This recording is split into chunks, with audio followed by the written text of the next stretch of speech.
Welcome to The Owl Hoot, a podcast for the environmentally curious, with me, Caroline Norbury.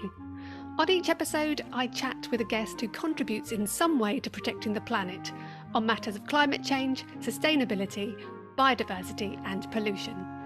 Here is a place where you can gain new knowledge and be inspired. Enjoy listening.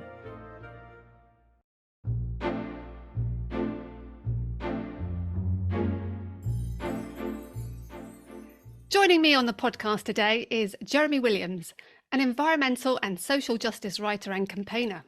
He writes at the Earthbound Report, which has twice been recognised as Britain's leading green blog. Jeremy's early years in Madagascar and Kenya led to his passion for the environment, development and poverty. He studied journalism, international relations and cultural studies at university and has worked with the likes of Oxfam, WWF and the RSPB. Amongst his writing accomplishments, he's authored books for children and adults, including Climate Change is Racist. It is my absolute pleasure to welcome Jeremy to the podcast to share his story and thoughts on all things environmental. Welcome, Jeremy. Thank you for having me. It's nice to be here. So to start off, to get a bit of an idea of where you came into the environmental scene, what was it in your background that got you interested in this particular area? Sure. Well, I was born in the UK, in St Albans, not far from where I live now. But my family moved to Madagascar when I was very young. And so most of my childhood was in Madagascar. And Madagascar in the 80s and the 90s was a very poor country, economically speaking, but a very rich country in terms of biodiversity and wildlife. And most people will know a little bit about Madagascar and its evolutionary history. And, you know, the fact that 80% of the country's plants and animals are unique to Madagascar. It's an absolute treasure house of biodiversity. So I grew up seeing this amazing wildlife and rainforests and so on the one side, and really grinding, desperate poverty at the same time. And we lived in the city, so we didn't get to go very often into the rainforest. But there were these two parallel things going on. And for me, what was really striking was, even from an early age, seeing how they connected, how people, when they were poor and they didn't have electricity, they needed fuel for cooking, trees were going to get cut down. And so there were these very direct risks to wildlife from poverty. And so as I grew up, I kept thinking about those sorts of things. And at the biggest possible level, how we lift people out of poverty and provide the improvements to their lives that they really need without destroying the environment at the same time. I'm wondering, because when we are children, our norm is our norm, unless we've got something to compare it against. Were your parents pointing out these contrasts, or were you just literally observing it and a very curious child going, wow, this is all quite interesting? Yeah, well, it's a bit of both, to be honest. I mean, we went there as missionaries. My parents were working as missionaries. And so I was raised in a Christian household where there was a real concern for justice and for seeking the welfare of others and those sorts of spiritual principles that we were kind of living out as a family. So they were pointed out. At the same time, they were just really obvious things that you couldn't miss. So I was telling an audience about this just a couple of weeks ago about a child that I used to see on my walk to school. And my walk to school, we walked past 4 or 5 really big houses. They were kind of sort of gated mansions almost. And then there was an empty lot where someone presumably was planning to build one, but they hadn't built it yet. And then the school was a bit further on. And so on our walk to school, we used to go past these houses. And then in the empty lot, there was a family that were living there in a homemade kind of shack behind in the bushes, kind of out of sight. And they built themselves a house out of sticks and bits of fence panels, and they'd waterproofed it by cutting open plastic bags and sticking them over the top. And they had a little girl who was probably 4 or 5 years old, and she would come running out when we walked past and would sometimes sort of say hello. And that family lived off the rubbish that was thrown over the wall from one of these mansions. And the servants from the mansion would come out, dump it over the wall, and then this little girl would run out to see what was in today's delivery of rubbish. And even though that was kind of normal, that I saw that every day going to school, you just couldn't miss the fact that this little person's life was so different from mine, and this huge gulf in privilege, and how I could so easily take for granted the food on my table, the running water from the tap, the fact that we had electricity, we could switch the lights on, and there were people who we saw every day who had absolutely nothing and were living such vulnerable lives. So that made an early impression on me. I don't see how it couldn't have done. And Absolutely. yeah, I mean, it's a fascinating story. And as you say, mm, but seeing that stark difference has got to create some sort of impression. yeah. When did it become something that you thought, okay, you thought about, then you thought perhaps writing about it might, when did those two things come together? Yes. Well, I've always enjoyed writing. From a very early age, I wanted to be a writer. And I read, we didn't have television when I was little for a long time. And so I just read everything. I read everything in the house. And books have been a big part of my life. And I always wanted to write. And then when I was at high school, some friends and I helped to launch a school newspaper. And I got a bit of a taste for journalism and went on to kind of be editor of my university paper and so on. And for me, it was the opportunity to write about things that I cared passionately about just seemed really obvious to me. So I went to university to study journalism and international relations as well, because I wanted to be able to go back to Africa and write about the things that I've seen and make a difference through my writing. I experimented with other kinds of writing as well and wrote some fiction, and I did some work as a music journalist for a while, all sorts of other things, but kind of settled on really focusing on explaining sustainability and its connections to poverty and development in really straightforward terms, making it understandable for people, and trying to kind of fly the flag for people like that little girl who I used to see on my walk to school. I love the fact that you could bring both of those interests together and in a very meaningful way. So you write the Earthbound report, the blog that's award winning. How did that come about? And I know it's had a title change. So tell me a little bit about that as well. Yeah, well, it started off it started off with the name Make Wealth History, which was nearer to the time of Make Poverty History, if you remember that. And that was the movement, I think it was in 2005, 2006, to write off third world debt, as it was being called at the time, and really make a big push towards solving extreme poverty in the world. And the observation that I had, having come from Madagascar, was that it's all very well to talk about how we make poverty history, but there are so many things that we do in our in the rich world that make life harder for people in poorer countries. The most important one being burning fossil fuels and contributing to climate change, which then affects people on the other side of the world and is constantly eroding attempts to lift them out of poverty. So, what is the point of trying to just solve poverty if our own wealth is undermining that development as it goes? So, I wanted to try and bring out that connection, and so I started writing this blog called Make Wealth History as a counterpoint to that. And it was mainly just to document what I was learning myself as I was trying to understand things like climate change. It wasn't taught to me at school. It only came up briefly at university. And if you want to really understand those sorts of things, you have to go away and look into it yourself. And unfortunately, that's still the case if you look at the national curriculum. So I wanted to document what I was learning. And then it kind of grew and it found an audience. And I realized that actually it was doing quite a good job of advocacy as well. And so I kind of invested more time in that and took it a bit more seriously and upped my game as a journalist on that. And it's been rolling on ever since. But I changed the name to the Earthbound Report just to because Make Poverty History was so far in the distance. I had readers who hadn't been born when Make Poverty History was doing its thing. So I really had to kind of change that and catch up with it. But yeah, it's still going, and I still write something most days on the topics of climate change and social justice and so on.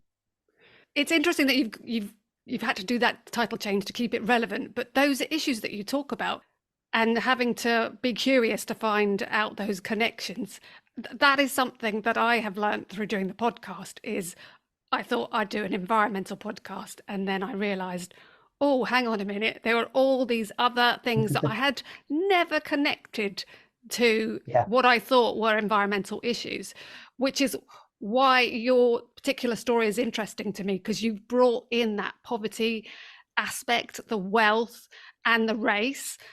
You've written a number of books. I'm going to come back to the Climate Change is Racist, your latest book.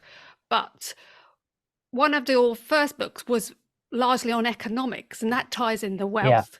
So how did that come about? What were you trying to, what was the main message and premise of that particular book?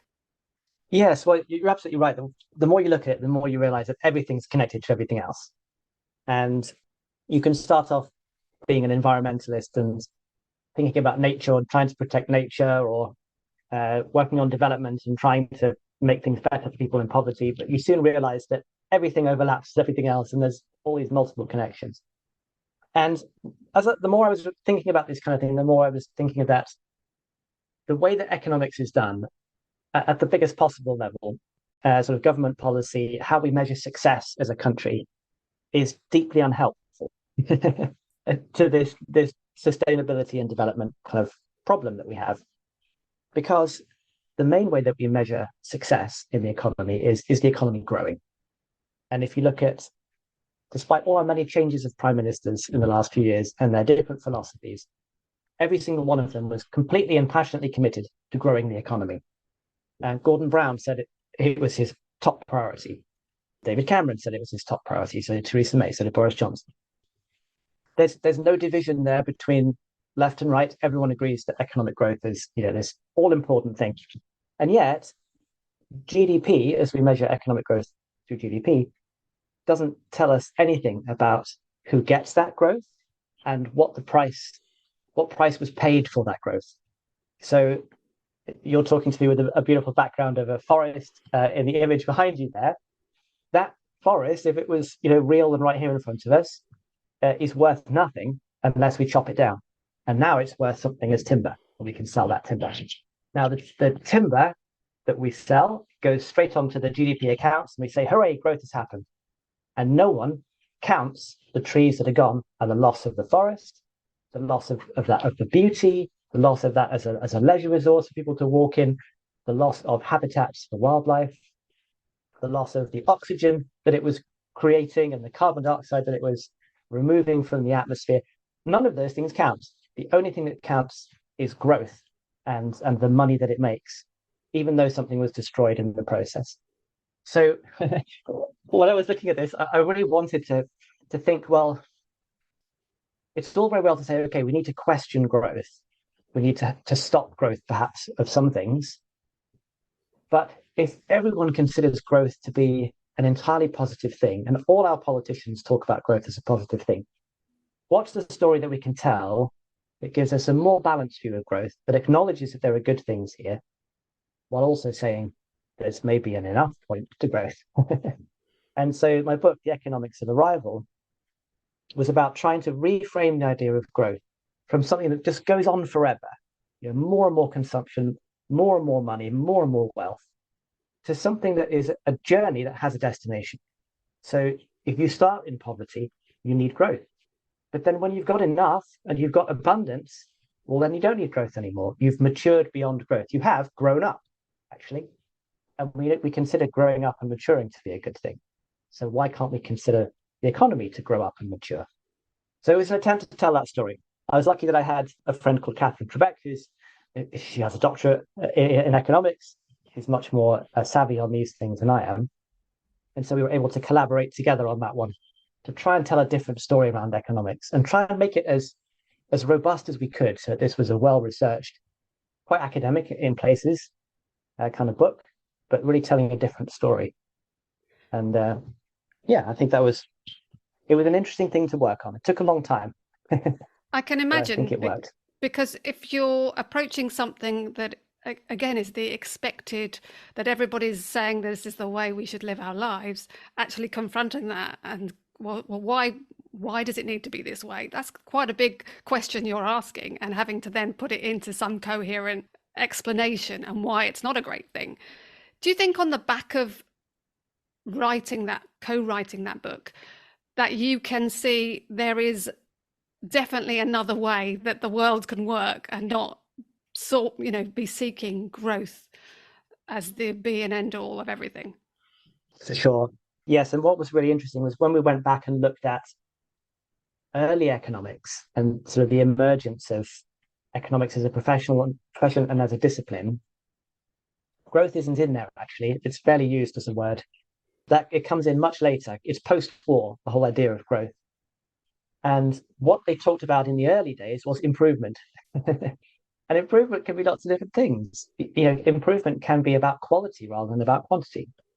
And then those sorts of ideas around the economy, which are much more holistic views of what progress is, kind of got buried by things like the Great Depression and recovery from the Second World War, where everything was very quantified, and they wanted to know that the economy was being kind of reactivated, and it all got very obsessed with numbers.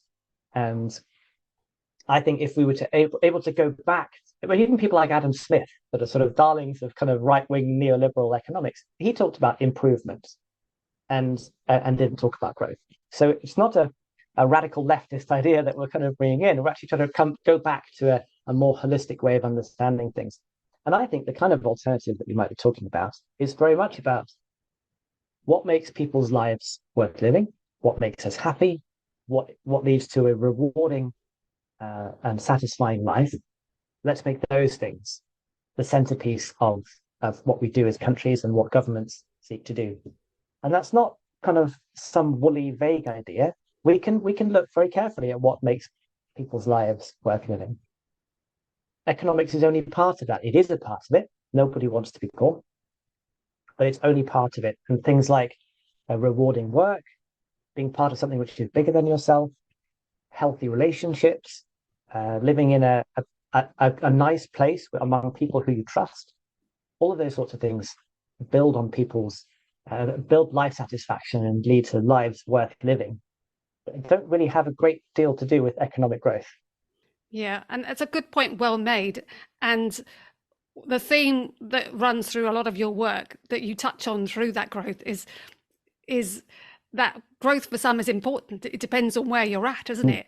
And this Yes. great inequality that we have, which is a very big topic, and one you're obviously not frightened to go into great detail, because your latest book, which looks at racism and calls out climate change being racist, again goes into that particular area of inequality. Is Mm. that is I mean, because of taking on that, I mean, you've done another book in between, which we might have time to come back to, but going on to climate change is racist, that particular book, did that evolve out of your experience, or having look at this sort of inequalities through economics? How did you decide that that would be a good book to write? It was a very long process of talking myself into it and then back out of it and then back into it again, to be honest, because I wasn't sure if it was my book to write. At various points, I was convinced that it wasn't, and that it was better coming from, a young Black activist who could really talk with authority about race and those sorts of issues. What it came from basically was I was looking at this. I had two maps, and I was looking at a map of climate change impacts in the parts of the world that were going to be most affected, and a map of carbon emissions and countries that have contributed the most to the problem. And I put the two side by side in this report that I was writing, and I'd never seen them side by side before. And I looked at them, and it just really struck me that the places that were most responsible for climate change were not going to be affected by it, or not first to be affected by it. And the places that were going to suffer most had done very little to contribute to global carbon emissions. And that there was a very clear rich and poor divide there. There was also a color divide there, that it was predominantly majority white countries that were contributing the most emissions, certainly historically. And it was mainly people of color who were going to be suffering the worst effects of climate change. And it kind of jumped right out of of the page, but I'd never heard anyone say that. It had been said, but I hadn't heard it. And in the circles that I moved in, that was not how we talked about climate change. I knew people who were interested in race and those sorts of issues, but they'd never talked about climate change. So I kind of thought about it for quite a long time, really, a couple of years almost, of thinking, well, is that a racist dynamic? It certainly looks like one, but no one's mentioning it. I tried to look for a book that could sort of explain it to me, and I couldn't find one. And I didn't do anything with it. And then a couple of years later, I kind of thought about it again, and I thought, I wonder if anyone's written a book about this yet, and they hadn't. And then it occurred to me that maybe I needed to write that book myself. So it was a book that I wanted to read rather than one I wanted to write. And I had to do a huge amount of learning about race and racism because these were not things that I'd written about much. They're quite uncomfortable to write about. I had to do a huge amount of learning and listening, most importantly, before I really felt like I knew what I wanted to say and how I could say it. And yeah, at the point that it came out, it was the first book I was aware of that was specifically about climate change and race. There are two or three others now. So it was, I think, breaking new ground. Yeah, it's stirred up plenty of debate, I think. And it's definitely a debate that needs to happen. I too was particularly interested in that intersectional is a very recent word, isn't it?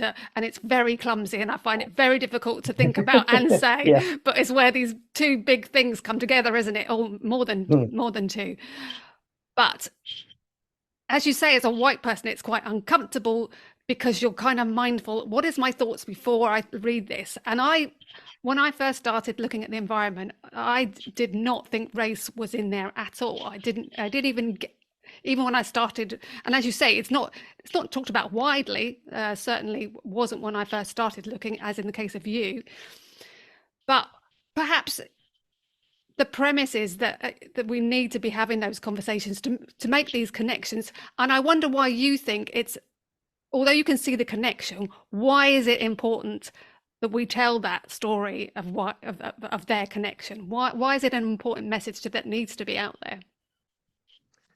Yeah, well, I think when we look back at history, we can see there have been a number of different times where there were very severe racial injustices that weren't necessarily understood at the time in that way. So, slavery, for example, slavery was it started off originally, it was criminals and uh, people being picked up off the streets and shipped to places like Australia, and it was British people who were often going. And then over time, it kind of morphed into this almost industrial scale shipping of people from Africa to the Caribbean and to the New World of the Americas.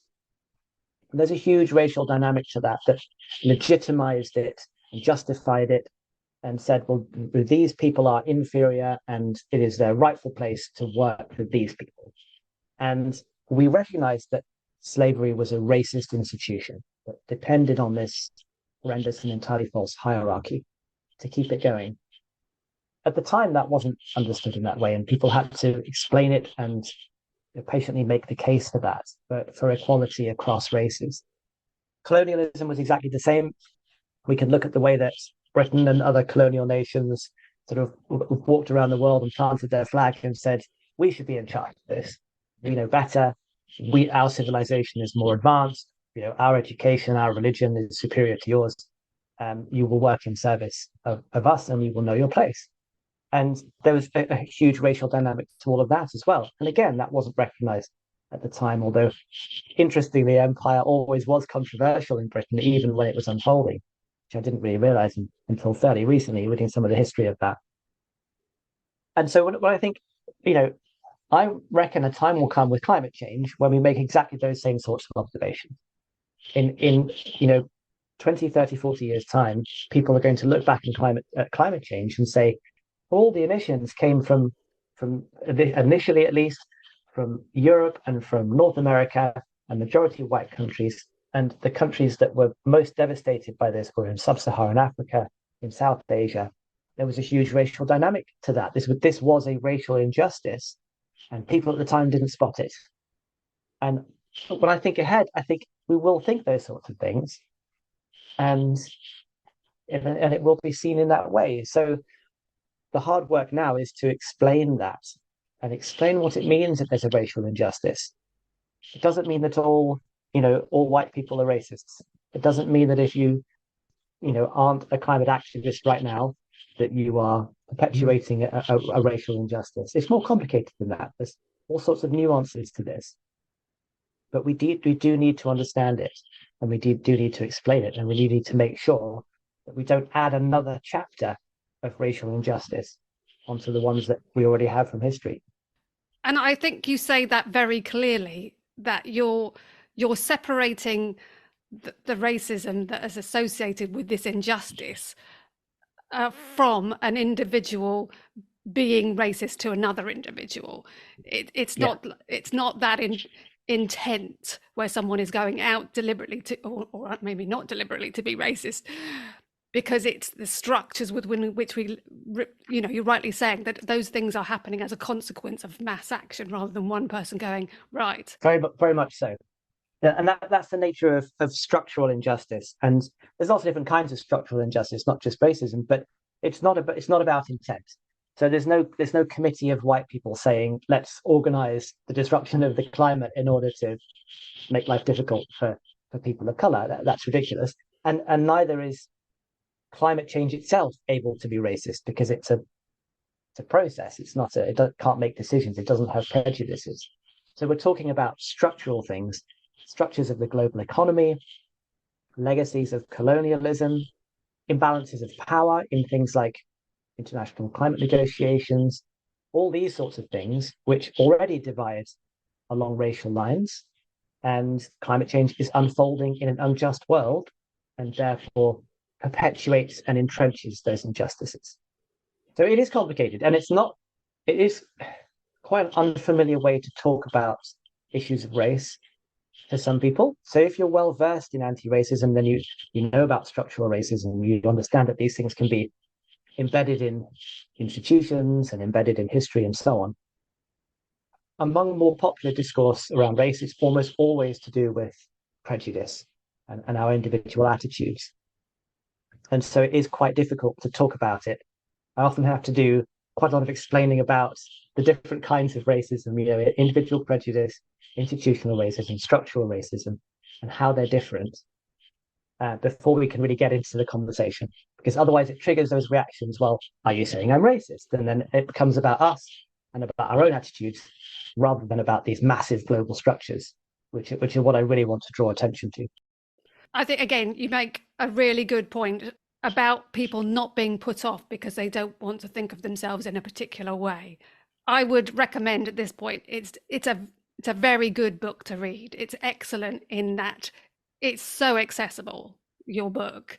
Anyone can pick that up and glean the premise of what is going on, and read it without going, oh, it's so uncomfortable that I can't possibly be, I don't want to associate myself with this narrative. It's a good place for someone that hasn't really thought about these issues. And maybe for those that have, I'm just coming at it from my own. When I read it, I knew some stuff, but it gave me so much more of a depth. So it's definitely the right book at the right time, I would say.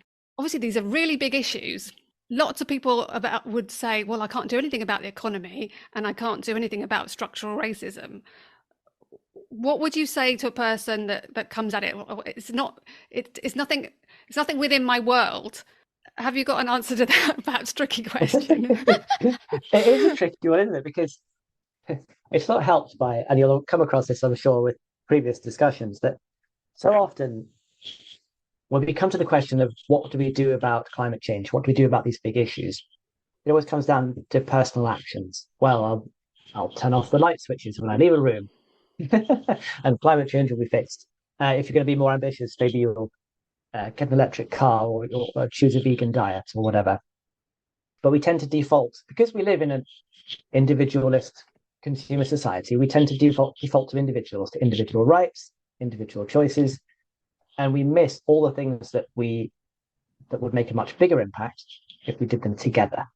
And so I'm very keen to kind of talk more about the things that we do together, things that we push our governments to do, our local authorities to do, to try and break down some of these injustices, and to address climate change as well. It's stuff we do together which will be the most powerful. And on things like something as huge as structural injustice, it can only be fixed ultimately through things like rebalancing of power in the global economy, through potentially looking at legacies of colonialism and possibly even reparations and things like that. Those are very big topics, and there isn't a role for individuals necessarily to push that forwards. It's hard to see a way into that. But things that we can all do is to go looking for the wider stories of climate change and always be aware of the global effects of climate change and how it's affecting people in poorer parts of the world, and recognize that how climate change is playing out is experienced in completely different ways in temperate countries and in tropical countries, and always seeking to bring those voices into the conversation so that we hear a broader set of stories. I think this is a real learning point for me, was over the years that I've been writing about climate change, there are certain stories that will come to me. So stories about new technologies, not hard to find. Stories about businesses that are doing a new thing and they want everyone to know about it, not hard to find. If you want to know what climate change means in the Caribbean or in sub-Saharan Africa or in South Asia and so on, you will have to go looking for those stories. You have to actively look for them. And so I would want to encourage people to go looking for stories that you haven't heard before. Look up what's happening and look up how people are being affected. Who are the activists that aren't famous, who aren't, getting media attention, but who are doing really good work in far-flung parts of the globe. Go looking for those stories and then we'll find ways to help. Yeah, that's very good advice. In terms of doing something you talked about community and getting that information. I know that you've got involved with community organisations. Have you found that a useful way, not only to discuss the sort of the research that you're coming into contact the whole time, but to actually get some local action going? Yes, well, I always want to encourage people to move one step up from the individual. So that might be as far as your family, for example. So rather than saying, what are you going to do? Ask, what is your household going to do? What is your family going to do? And you can multiply your impact. From there, what could your school do? What could your workplace do? Um, if you're a member of a church or a mosque or something like that, what could your place of worship do, and your congregation? So look for your spheres of influence, whatever they might be, and see what changes you can deliver in those places. Naturally, progress is much slower the further out you go. So, if you're working at changing a church, for example, you might spend 3 or 4 years talking to people before you've built enough of a community to really feel like it's going to move forwards. If you're a parent at a school gate and you want to see that school move towards being, the eco school program and raising their ambitions a little bit, it will take years of building relationships to do that. So this is a much more long haul approach to things.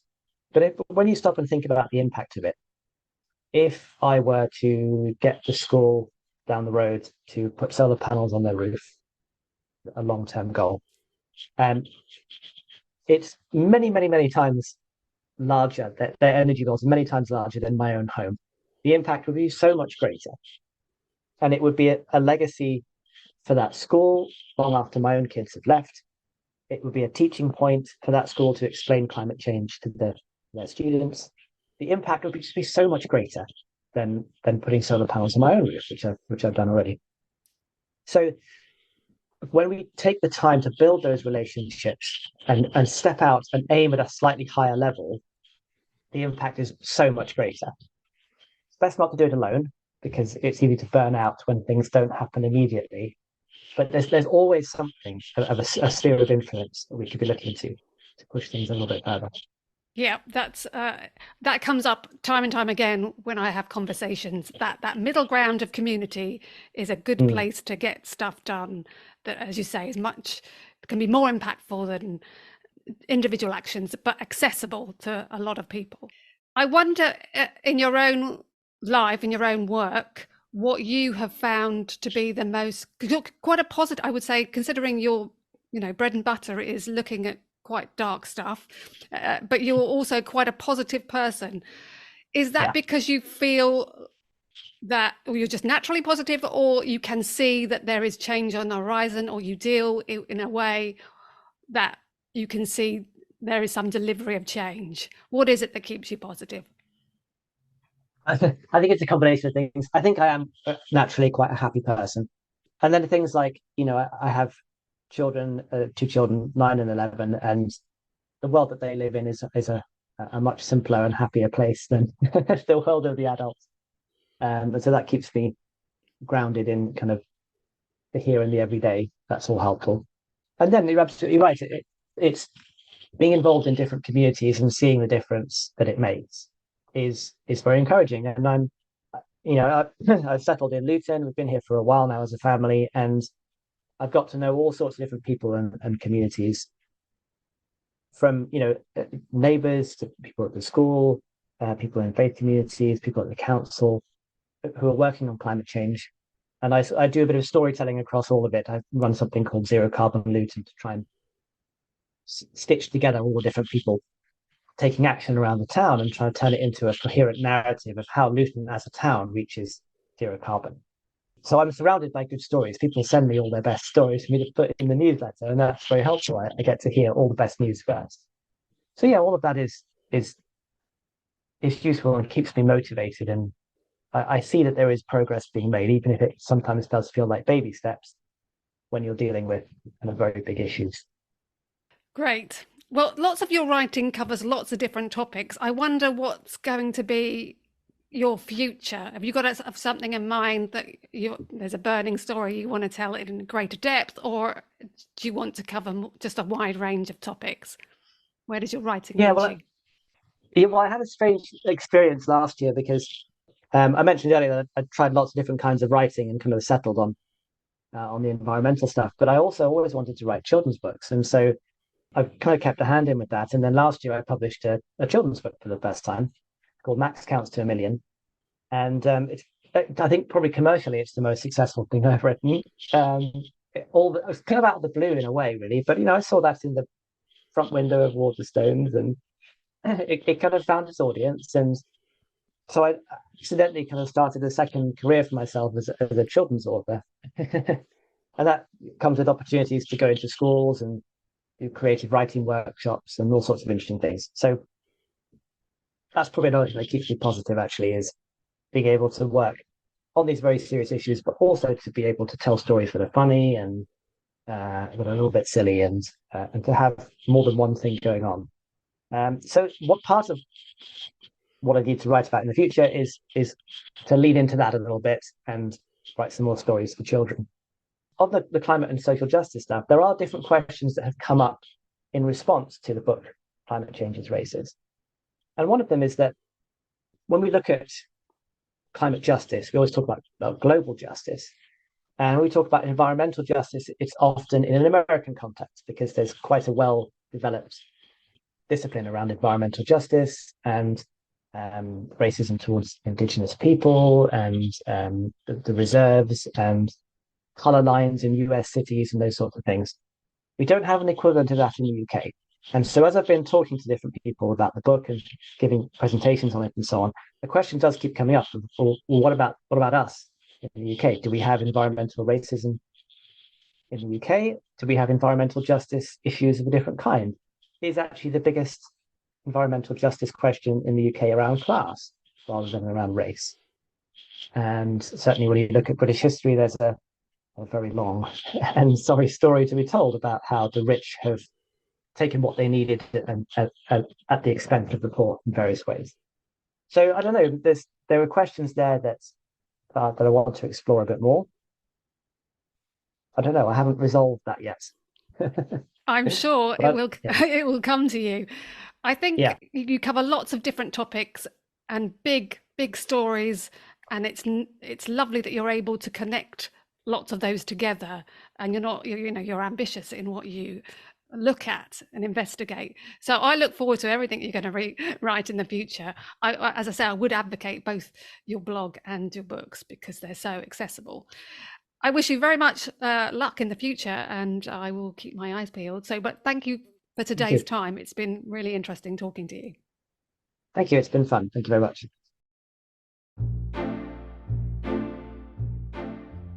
Accessing reliable and engaging information regarding the environment and associated issues is necessary for us to live in a way that is in harmony with everyone else and everything with whom we share our planet.